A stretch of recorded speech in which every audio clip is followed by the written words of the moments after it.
The man known to history as Saddam Hussein was born on the 28th of April 1937 in the small village of Al-Auja near Tikrit, to the northwest of the city of Baghdad in Iraq. His father, Hussein Abd al-Majid, was a peasant sheep herder. Some accounts state that he abandoned his family before Saddam was ever born, though it is more likely that he died from throat cancer in the winter of 1936 or 1937.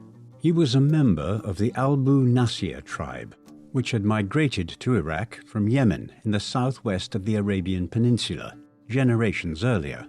Saddam's mother was Suba Tulfa al-Musallat. Her family hailed from a more esteemed lineage, an ancestor having been Talfa ibn Musallat, a grandson of the Emir Omar Bey III of Tikrit, a former governor of the region. Years before Saddam was born, she and Hussein had another son who appears to have died shortly before Saddam arrived in 1937. Subha subsequently remarried to Ibrahim al-Hassan Muhammad, and through this union, Saddam had several half-siblings. However, he saw little of them. Saddam's mother had attempted to terminate her pregnancy when her first husband died, and when Saddam was born, she never warmed to her son. Saddam's youth was troubled by his difficult familial background. His stepfather was a tough disciplinarian who physically beat him during his childhood to such an extent that Saddam absconded from his family home as a child and went to live with an uncle who resided in Baghdad, the capital of Iraq. There he attended the Al-Kar Secondary School in Baghdad. He was a relatively decent student, and he would eventually move on to begin studying law. His uncle, Khair al-Talfa, was a major influence on him during these years, but Saddam never forgot his links to Tikrit, and many years later, when he emerged as the ruler of Iraq, he would promote his extended family members there to positions of considerable importance and authority. Hussein grew up during a period of immense change, not just in what is now modern-day Iraq, but across the Middle East. Most of the region had been ruled since the 16th century by a handful of powerful Islamic empires, specifically the Ottoman Empire, or the Persians. Iraq and the regions to the north, west, and south of it, in what are now Turkey, Syria, Lebanon, Palestine, Israel, Jordan, and Saudi Arabia, had been controlled by the Ottomans. Their control over these territories was already declining rapidly by the early 20th century, but the entry of the Ottoman Empire into the First World War on the side of the Central Powers of Germany and Austria-Hungary led to the collapse of the Ottoman Empire by 1918. In the aftermath of the conflict, the victorious powers in the war, Britain and France, effectively divided up the Middle East between themselves and ruled the region through a series of mandates.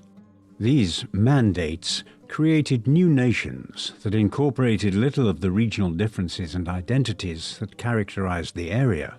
Rather, groups were forced together based on the lines drawn in the desert sands by British and French policymakers. Nominal independence was granted to the Kingdom of Iraq under King Faisal I in 1932. But in reality, Britain retained enormous control over Iraq, including management of its large oil fields through the Iraqi Petroleum Company, a largely British-controlled entity. This situation still prevailed when the Second World War broke out, when Saddam was 2 years old.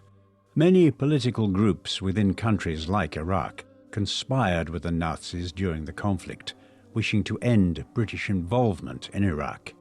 They viewed the Iraqi monarchy as effectively complicit with Britain due to their continued support of the British Empire.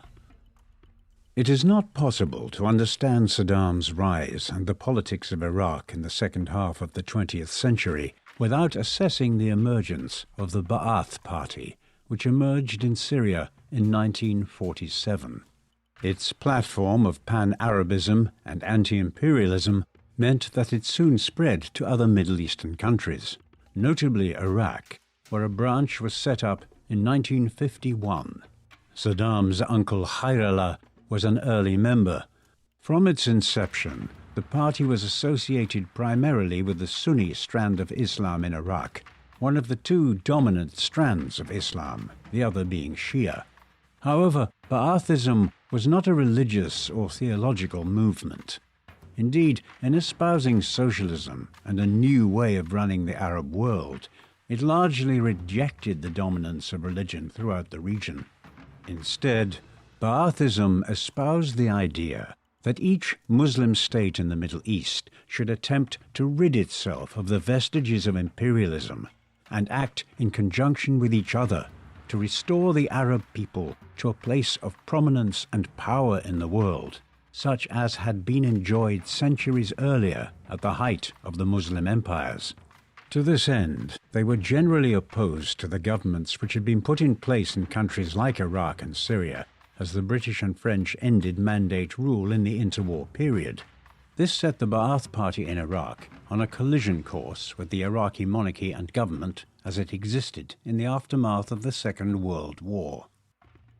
Saddam joined the Iraqi Ba'ath Party in 1957 when he was 20 years of age. At that time, the party was a relatively small movement, barely constituting more than a few hundred members in Baghdad and a few of the other large towns. But events in Iraq were about to take a significant turn around the time that Saddam began taking a major interest in the country's politics.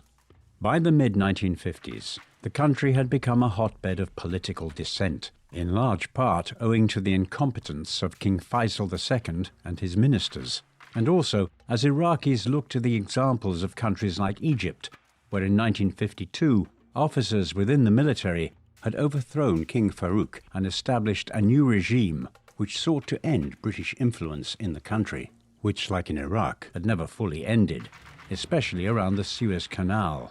In many ways, the 14th of July revolution of 1958 in Iraq was a very similar occurrence to the Egyptian revolution of 1952. During the Iraqi Revolution, commanders within the Iraqi military, such as Abdul Salam Arif and Abd al-Karim Qasim, led a coup d'etat beginning on the 14th of July 1958, which overthrew the government of King Faisal II. The monarch and several members of his family were murdered. The government was taken over in the space of a few hours, and a new Iraqi republic was proclaimed. Despite its rather modest size, the Ba'ath Party had sufficient connections within Baghdad's politics that a handful of its more prominent members were involved in forming a new government under the army colonels in the summer and autumn of 1958. Consequently, while he was an unknown 21-year-old at this juncture, Hussein was nevertheless on the fringes of the country's high politics by the late 1950s. The government, which was formed in 1958, was wholly unstable. There were numerous different parties and entities competing for power, many of them rabidly opposed to the others. For instance, the Iraqi Communist Party quickly emerged as a strong antagonist of the Ba'ath Party, while Qasim, the army commander who had led the 14th of July revolution and who was the effective head of state of the new republic, was unwilling to join the United Arab Republic, an instrument of pan-Arabism which had been established by Egypt and resulted in a political union with Syria for several years. The Ba'athists were furious at Qasim's unwillingness in this regard and determined to assassinate him. Saddam was chosen as one of the assassins. They struck on the 7th of October 1959, as Qasim was traveling in a car through Al-Rashid Street in Baghdad. But despite Qasim being shot twice, the bullets hit him in the arm and shoulder, and he survived the attack. It has been speculated that the attack failed because Saddam began firing too early. He was shot in the leg himself by Qasim's security detail during the assassination attempt, but escaped from the scene. In the aftermath of the failed assassination attempt, the would-be assassins were smuggled out of Iraq to Syria, where Saddam quickly joined the Syrian branch of the Ba'ath Party. Back home in Iraq, several individuals were arrested in connection with the failed assassination attempt, and show trials were carried out. For a time, Saddam relocated to Egypt and continued his law studies at the University of Cairo, though he would never complete his degree. He was there in 1963 when 2 coups occurred to the east. In March of that year, a branch of the military in Syria, which was controlled by the Ba'ath Party, launched a coup d'etat, which resulted in the establishment of Ba'athist Syria.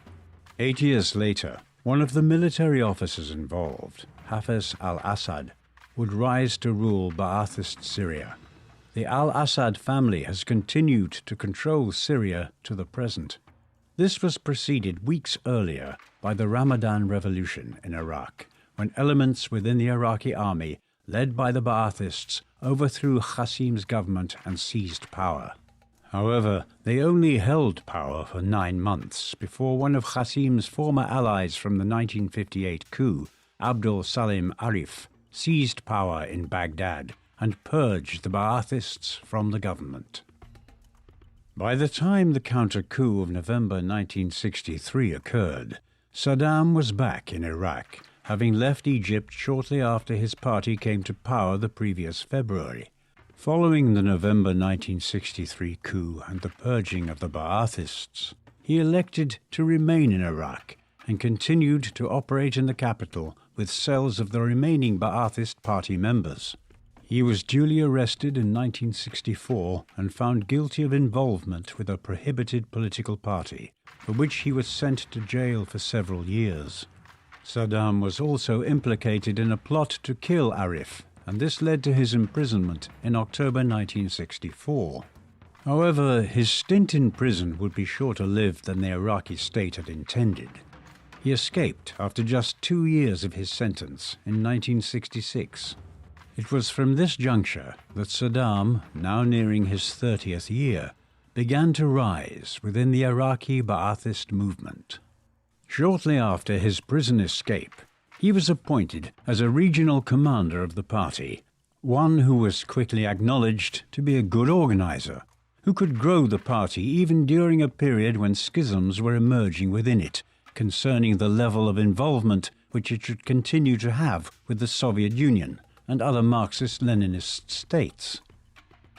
By this time, Saddam was also married and starting a family.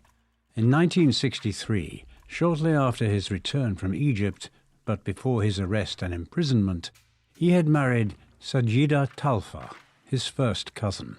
This was an arranged marriage to his uncle's daughter. It soon resulted in children.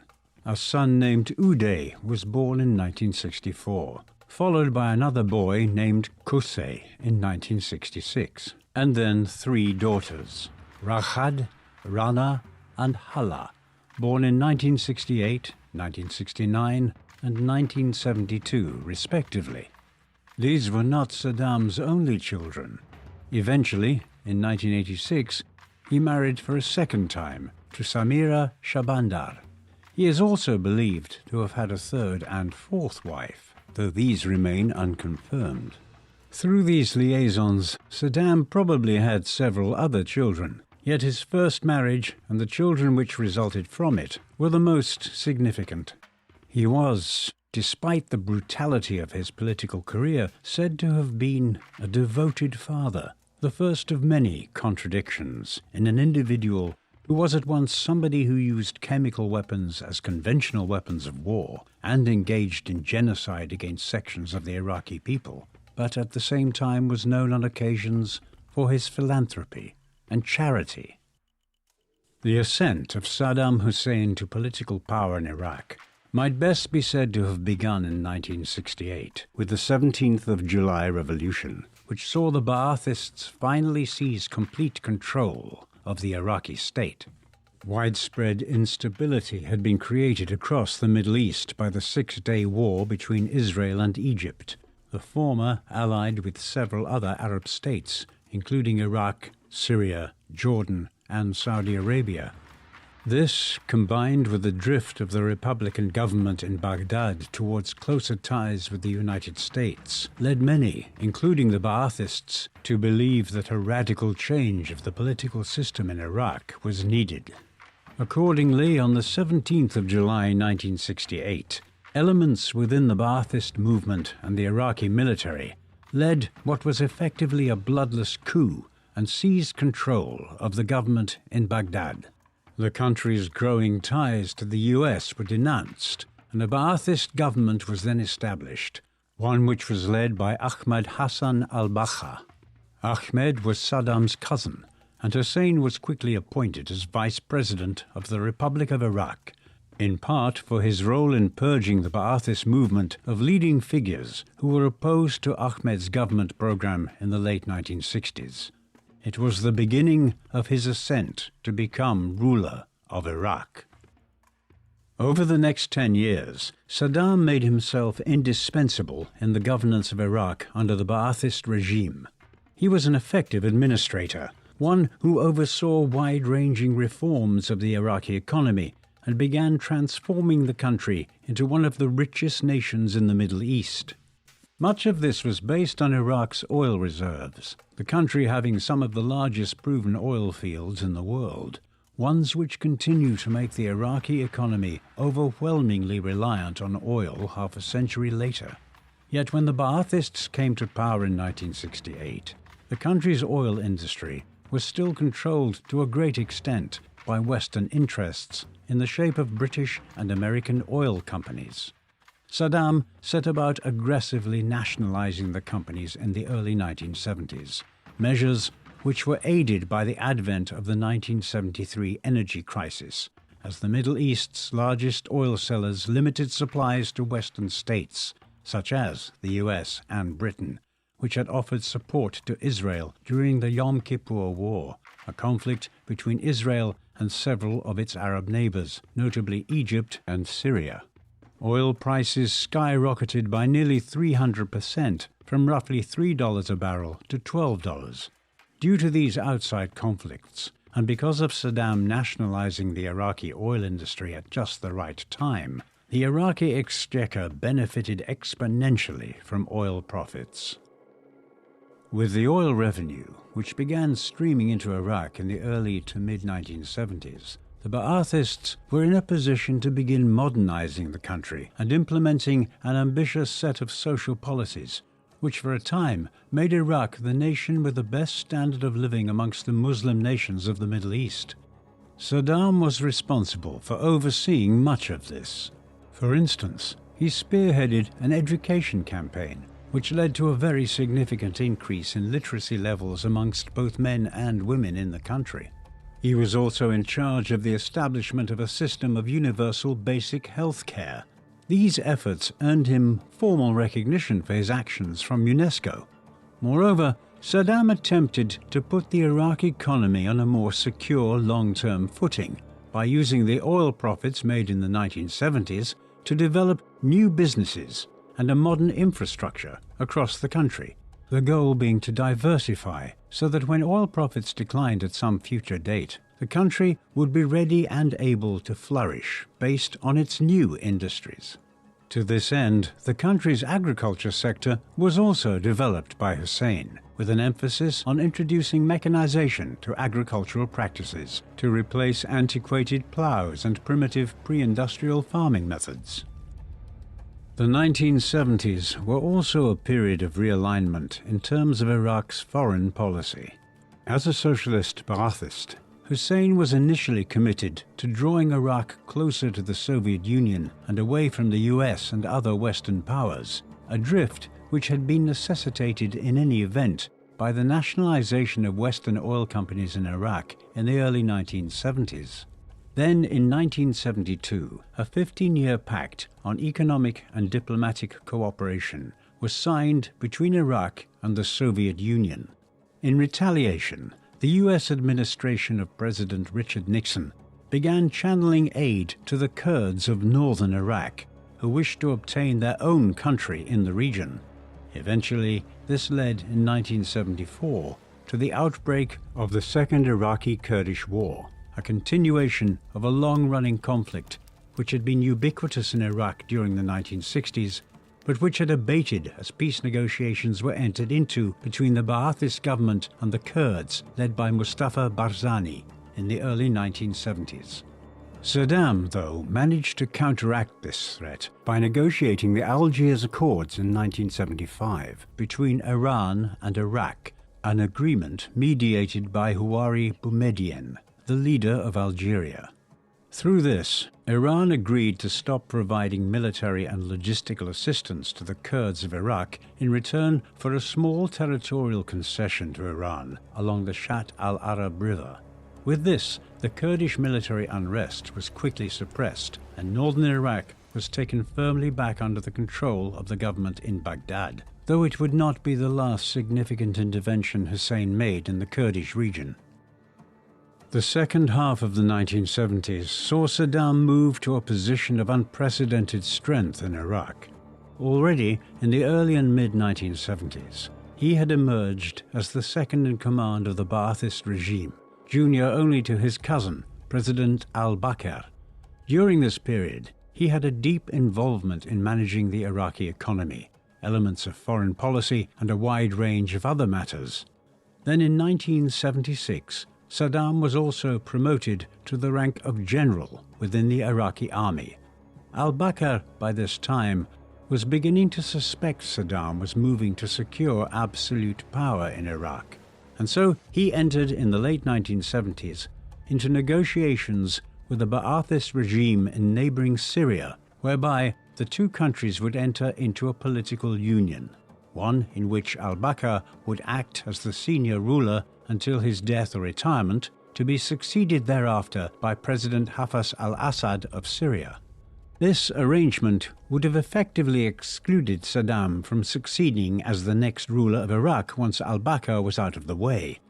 This diplomatic chess move led Saddam to act to secure his position, and on the 16th of July 1979, with the support of the military and many of the senior figures within the Ba'athist government, he forced al-Bakr to resign as president of Iraq. Saddam then assumed the role of head of state that same day in a bloodless coup. He would remain in control of Iraq for the next 24 years.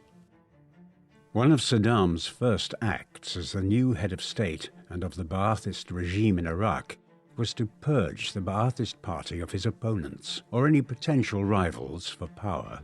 This occurred just 6 days after he seized power on the 22nd of July 1979. In line with his assumption of power, Saddam convened a meeting of the Ba'athist party's most senior and mid-ranking officials to meet at the Al-Khuld Hall in Baghdad. When they arrived at the hall, the party's members were met with an unexpected announcement. Saddam addressed them and claimed that he had discovered a fifth column operating within the Ba'athist party, one which was trying to undermine their control of the Iraqi state and ultimately pave the way for the Ba'athist party of Syria to assume control over Iraq. Muhi Abdul Hussein, the former private secretary to al-Bakr, then came forward to confess that he had been involved in this conspiracy since 1975, and then read out the names of 68 other individuals within the party who were complicit. Whether he had been tortured or his family threatened in order to ensure this confession remains unclear. What is known is that Abdul Hussein and the 68 co-conspirators were led away to be detained. A special criminal court was then convened at which show trials were held over the next 2 weeks. Ultimately, 21 individuals were eventually executed, while others were removed from their positions as Saddam rid himself of any and all opposition.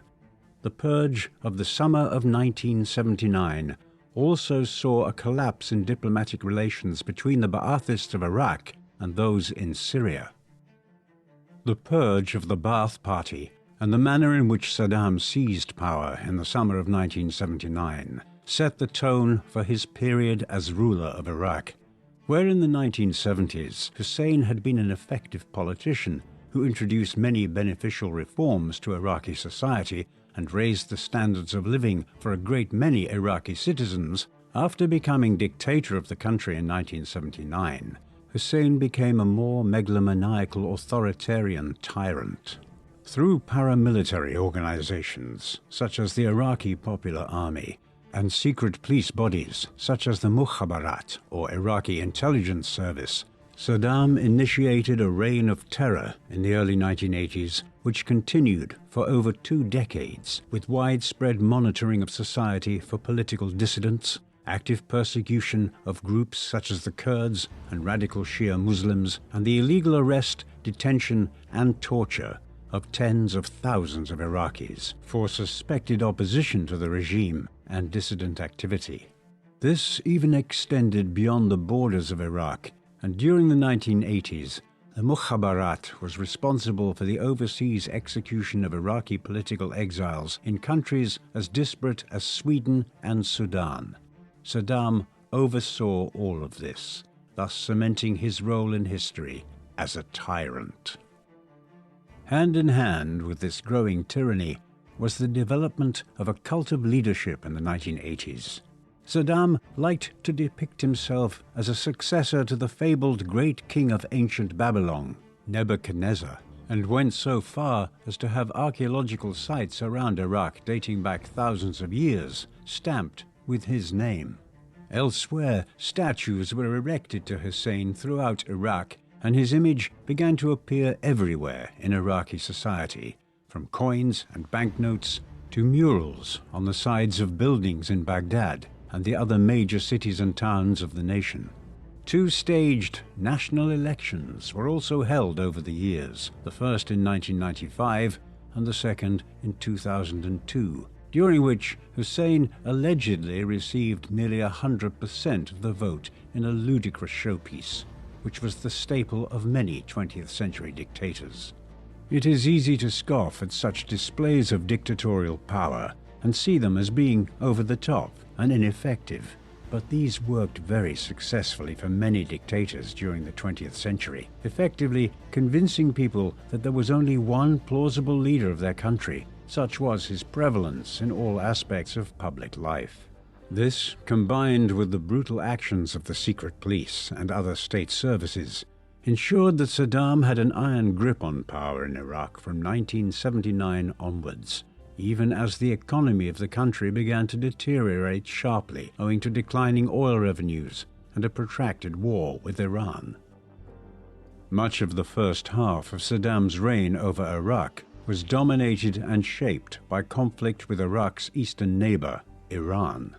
In 1979, the Iranian Revolution had driven the Western-supported tyrannical Shah of Iran from power and brought Ruhollah Khomeini and his Islamist followers to power in Iran. This was now a theocracy, or religious state, one dominated by Shia Muslims. The majority of Iraq's Muslims were also Shias, whereas Saddam and the Ba'ath Party were generally comprised of Sunni Muslims, the 2 denominations of Muslims which had emerged over 1,000 years earlier, following a dispute over who should head the Arab Muslim Caliphate. The concern for the Ba'athists in Iraq following the Iranian Revolution was that Khomeini and his followers would attempt to begin undermining their Western neighbor by appealing to the Shia majority within Iraq and spreading Islamist ideology into the country at a time when the Ba'athists were aiming for a more secular regime. Hostilities escalated as soon as the revolution occurred, driven to a large extent by Saddam, who was confident of Western aid from countries like the United States, who wished to see the Iranian Revolution crushed or substantially reversed. Consequently, in September 1980, he initiated hostilities. The Iran-Iraq War would last for the next 8 years in one of the bloodiest conflicts ever seen in the modern Middle East. The war which followed was broadly a border conflict, with the Iraqis launching an invasion of Western Iran in late 1980, one which faltered in 1981 and resulted in a subsequent Iranian counter-offensive. By 1982, Saddam was making it clear that he would consider a ceasefire and peace negotiations, as the quick victory he had expected had instead turned into a war of attrition. However, by that time, Iran's military buildup and tactical advances were such that it had obtained the upper hand, and instead of seeking peace terms, the revolutionary government took the war onto Iraqi soil, nearly taking the region around the city of Basra in Iraq in the mid-1980s. However, the tactical situation changed again after this, as Saddam's government expanded the military draft, and as he received increased amounts of aid from foreign powers. By 1985, the Iraqis were able to launch a fresh offensive, but as in 1980 and 1981, it stalled and was followed by another Iranian counteroffensive, one which saw the Iranians capture Al-Khor in southern Iraq in 1986 in a move which shocked the Iraqi military command. Yet the government in Tehran could not follow this up with subsequent advances, and the war once again entered a period of stalemate. The Iran-Iraq War has been much commented upon over the years for two particular aspects. One was the support which Saddam and the Baathists in Iraq received from Western governments such as the United States. There is no denying that this was the case, and there was no effort made to disguise it, with regular debates in the US Congress throughout the 1980s about the level of aid being supplied to Hussein. This took the shape of financing and war materiel, and was perhaps crucial in stopping an Iranian victory at certain points in the war around 1982 and 1983. However, it must be acknowledged that this did not mean that the US viewed Saddam and Iraq as allies in the 1980s. It was more the case that they perceived Iran as the greater of the two evils, and were willing to supply Iraq with support to avoid an Iranian conquest of Iraq. The second major element of the conflict, which has become notorious, was the use of chemical weapons by Iraq in the shape of mustard gas and sarin, particularly in situations when it was existentially threatened by Iranian advances. On the other side, the Iranian widespread use of child soldiers led to the deaths of tens of thousands of teenagers on the field of battle during the war. Eventually, the war came to an end. Although throughout much of the conflict Iran had had the upper hand, and indeed had obtained it again in 1986 and 1987, war weariness was setting in at home, and Iran's resources and sheer manpower were becoming depleted within the army. It also seemed unlikely that a killer blow could be struck against Iraq. It was in this context that Saddam sent a warning to Tehran that he would commence a new bombing campaign and widespread use of chemical weapons in 1988 if Iran did not enter talks. Tehran understood that with Western states seemingly unwilling to temper Saddam's worst instincts, negotiations would have to be entered into. This was compounded by the US's shooting down of an Iranian civilian airliner in July 1988, a measure which worried the Ayatollah and others in Iran that more direct US involvement might be imminent. With this in mind, peace terms were agreed to, and the war came to an end in August 1988. It had lasted nearly 8 years, had resulted in roughly 1 million deaths, though the figures are contested, and had achieved absolutely nothing for either side. Both sides claimed victory, but in reality, the war had been brought to an end in a stalemate. The end of the Iraq-Iran war did not result in peace settling over Iraq for any sustained period of time. Indeed, Saddam determined to use the closing stages of the war as a smokescreen for what amounted to a campaign of genocide against the Kurdish minority in northern Iraq. The Kurdish people are one of the most unfortunate groups in modern history. They number in the millions and dominate a large stretch of territory in the north of the Middle East, around northern Iraq, southeastern Turkey, and adjoining regions. They have never had their own country in the modern era, despite their efforts following the First World War, but because of their desire for self-determination, they have regularly been persecuted by governments in Iraq and Turkey. In the course of the Iran-Iraq War, many Kurds and Kurdish political organizations had sided with Iran and had engaged in an insurgency war against the Iraqi government. Now, early in 1988, as the conflict with Iran drew to a conclusion, Saddam ordered divisions of Iraqi troops into northern Iraq to launch a counter-insurgency campaign against the Kurds. The Al-Anfal campaign, as it is known, a term which translates as the spoils of war, lasted from February 1988 through to the late autumn of that year.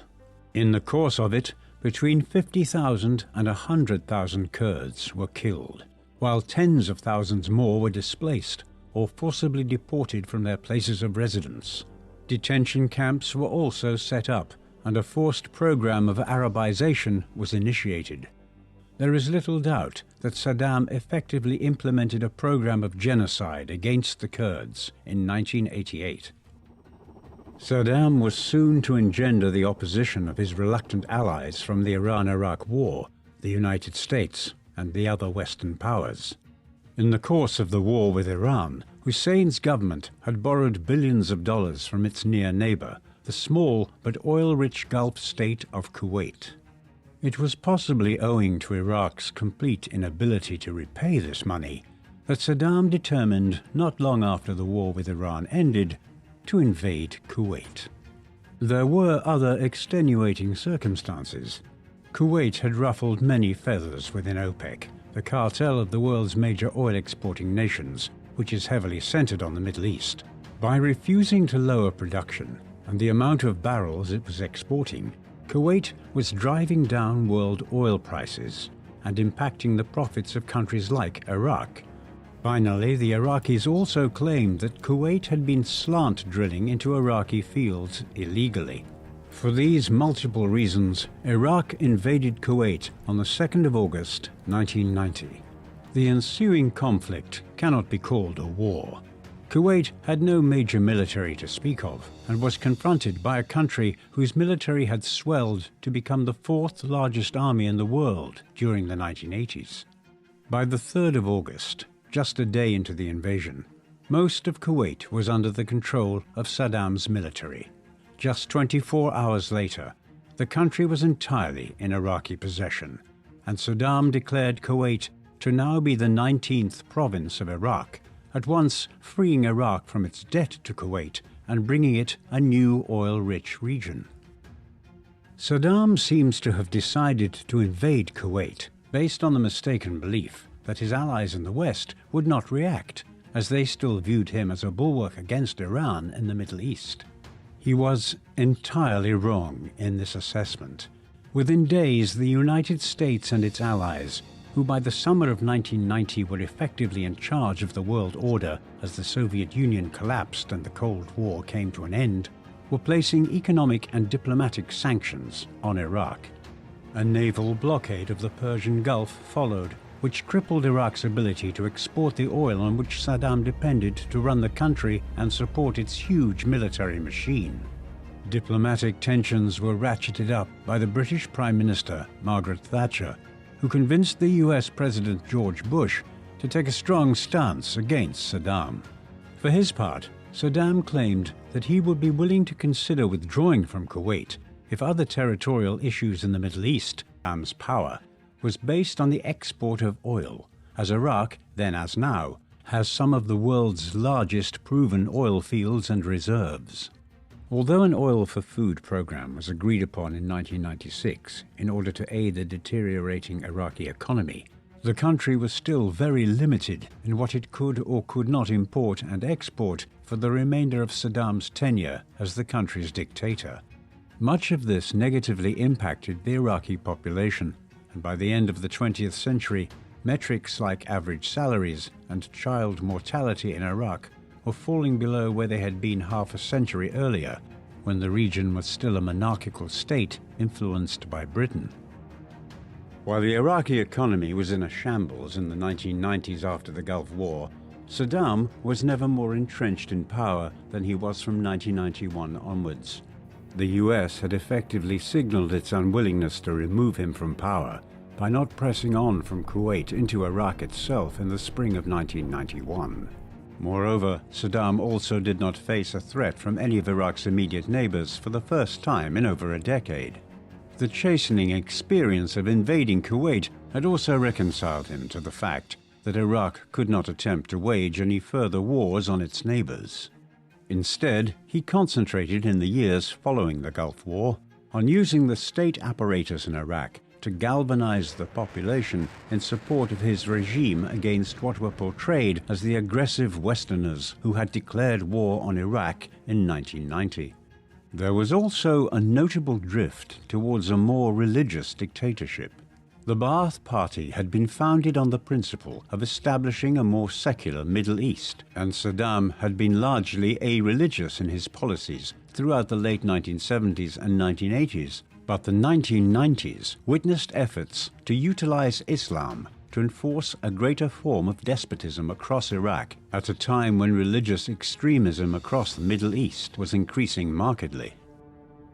As the Iraqi economy deteriorated in the 1990s, and Iraq turned into a shell of the country which it had aspired to be in the 1960s and 1970s, the Hussein family dictatorship became even more entrenched. This was most clearly seen in the actions of Saddam's two sons from his first marriage, Uday and Qusay. Qusay was the younger of the pair, though after a certain point it seems clear that he was Saddam's probable successor had the dictatorship survived long enough. He was also the head of the Republican Guard. In the early 1990s, directly after the Gulf War, he was responsible for crushing a Shiite Muslim rising in the marshlands of southern Iraq, and thereafter initiated a demographic and ecological disaster in the region by flooding these marshlands to destroy the traditional way of life of the Shiite Arabs, who had lived there for many centuries. Yet, as problematic as Qusay's behavior was, it paled by comparison with that of his older brother Uday. Uday was a notorious alcoholic, rapist, murderer, and psychopath. One who held parties in Baghdad where he would encourage the other guests to get extremely drunk before engaging in all manner of sadistic acts. Amongst some of the more bizarre activities in his reign of terror are reports that he frequently tortured members of the Iraqi football team if they lost matches. By the mid-1990s, his behavior had become so erratic, often showing up to parties in Baghdad wielding and using firearms, that close family members felt threatened enough to defect to nearby Jordan for fear of their lives. There were also many allegations that Uday regularly tortured his own employees by having their feet whipped by his bodyguards, while he became known as a serial rapist during the 1990s, often prowling the streets of Baghdad in his collection of sports cars, looking for women that he wanted brought to one of his palaces. A failed assassination attempt left him partially disabled in one leg in late 1996, a development which did nothing to temper his most excessive behavior. There is evidence that Saddam was fully aware of his eldest son's egregious actions as late as the late 1980s, but he did very little to regulate his conduct. As a result, Uday visited horrors on the people of Baghdad in the 1990s and early 2000s. Perhaps one of the least well-known but most curious points concerning Saddam was his written output in the early 2000s. In these years, Hussein wrote 4 novels and several poems, often with the aid of ghostwriters, which were either published in Iraq before his fall from power, or else later with the encouragement of his daughters from his first marriage. The first of these was Zabida and the King, the story of a medieval woman named Zabida who becomes involved with the king of Iraq during the early stages of Arab and Muslim rule here in the 7th and 8th centuries. The novel is based around Tikrit, Saddam's home region, and generally is seen as an allegory of the alleged destruction of Iraq by the US-led sanctions against the country in the aftermath of the First Gulf War. Although the author of this was given only as written by he who wrote it, it is generally agreed that this was Hussein's work. Further books followed in 2001 and 2002, notably Men and the City, an account of the Hussein family's role in overthrowing Ottoman rule in Iraq during the early 20th century and the subsequent rise of the Ba'ath Party in the region. It is generally agreed that this was written almost entirely by Saddam, as a manuscript in his own idiosyncratic handwriting was located after the US invasion of Iraq in 2003.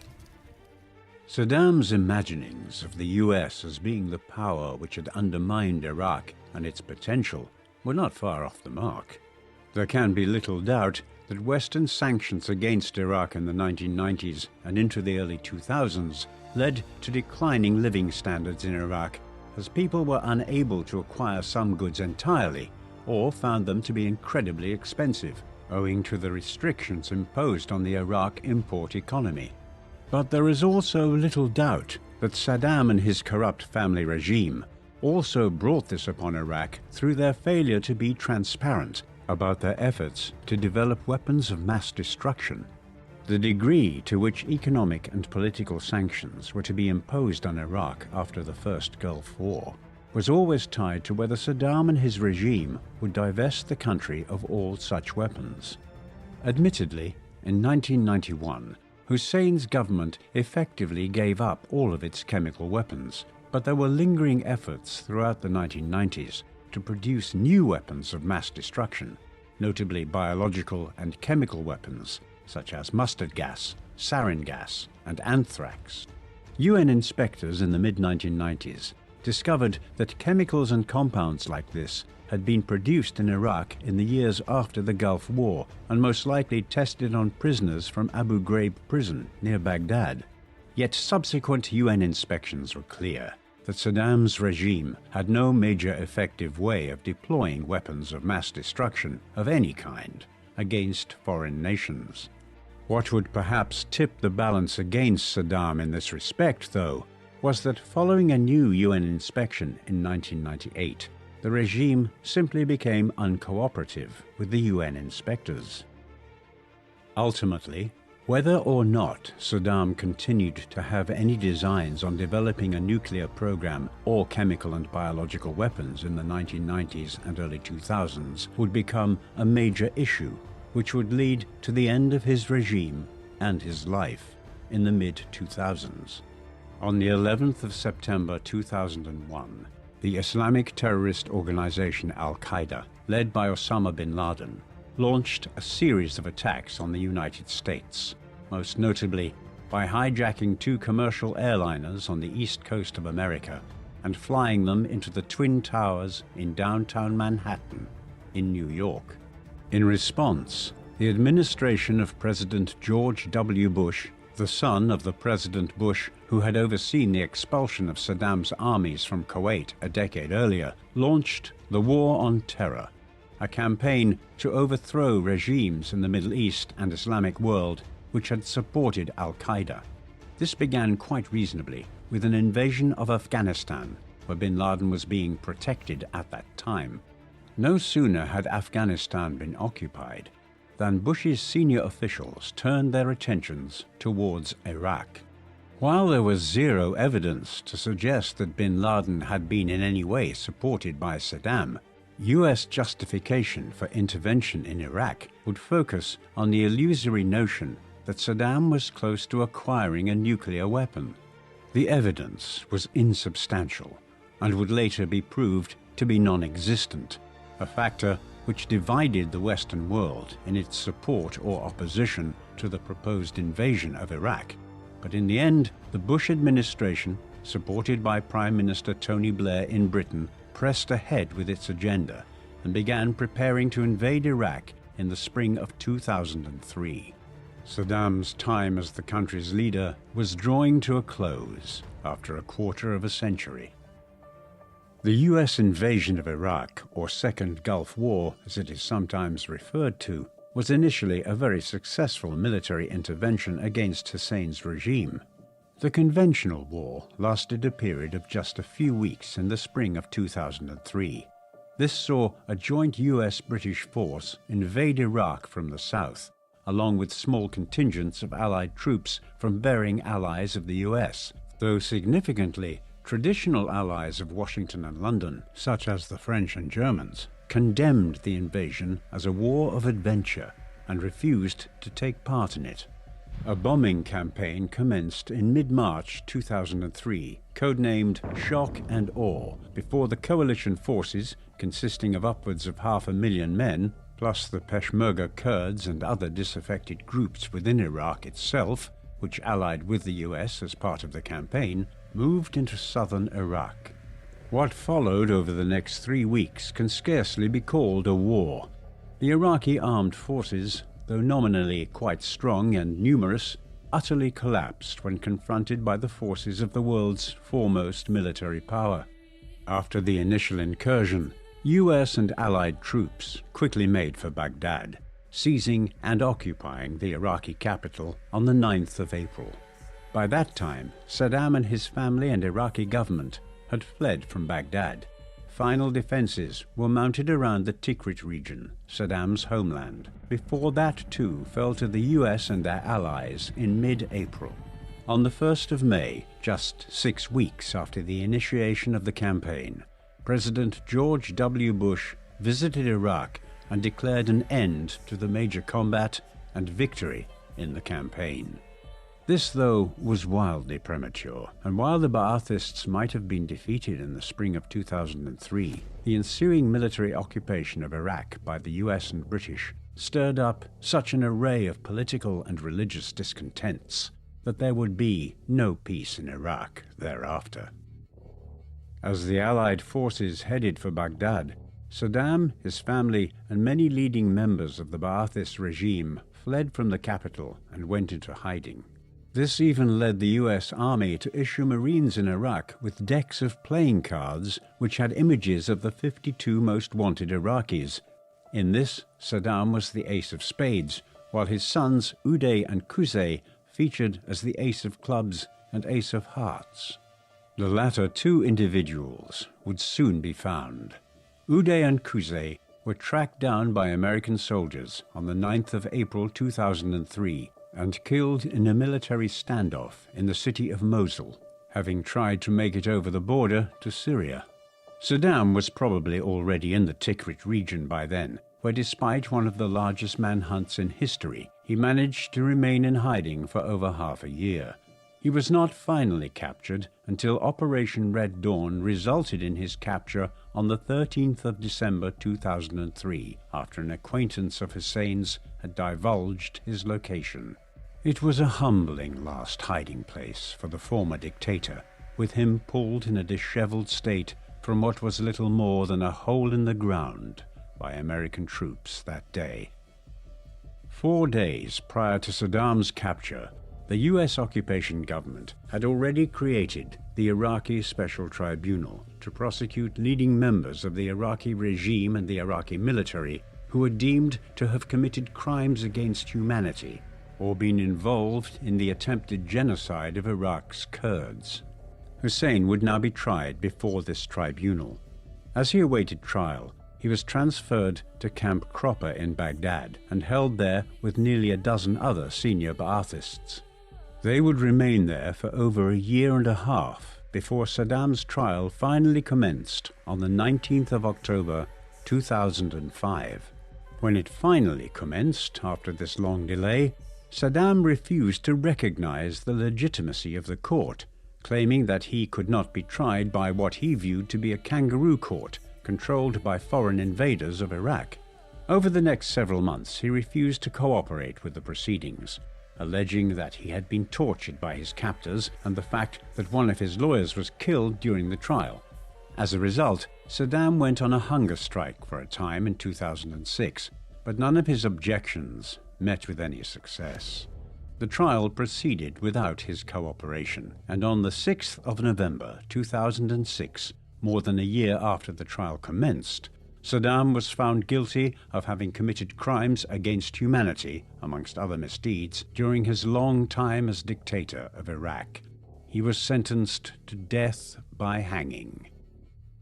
After he was found guilty and sentenced to death, Saddam's legal team entered an appeal, but this was rejected within a few weeks, and an order was issued that the sentence of execution was to be carried out within 30 days. As related since by some of those who were charged with guarding the former dictator, his last days were highly unusual. Those involved were a group of a dozen members of the 551st Military Police Company.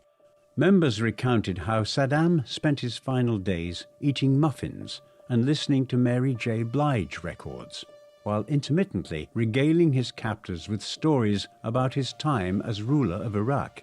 He was also provided with a small garden plot, which he weeded regularly. Some of his old traits as dictator were still evident. When he requested an omelette for breakfast, he insisted on sending it back if the outside was torn in any fashion while removing it from the pan.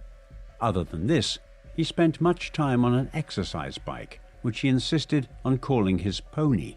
It was a peculiar last chapter to his life.